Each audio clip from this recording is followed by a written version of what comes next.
मुलांशी आपण नेहमी, लहान मुलांशी विशेष करून, किती सूचना देऊन बोलतो याचा एकदाच फक्त विचार करूया.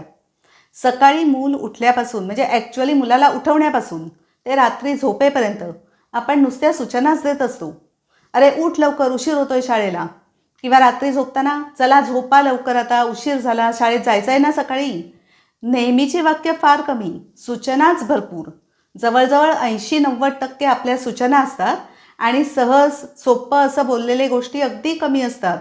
त्यामुळे हा नक्की विचार करा आणि एकदा सकाळपासून रात्रीपर्यंत तुम्ही तुमच्या मुलांशी कसं बोलताय लिहून काढा. म्हणजे तुमच्या लक्षात येईल की नुसत्या सूचनांचा भडीमार करतो आपण मुलांवर आणि मुलं मग कंटाळतातच. इतक्या सूचना सतत जर कोणी ऐकत राहिलं आणि देत राहिलं तर कोण नाही कंटाळणार, आपणही राहू. म्हणून सूचना देण्याचं प्रमाण नक्की कमी करूया आणि बाकीच्या गोष्टीसुद्धा आनंदाने मजेत हसत खेळत मुलांशी बोलूया. थँक्यू.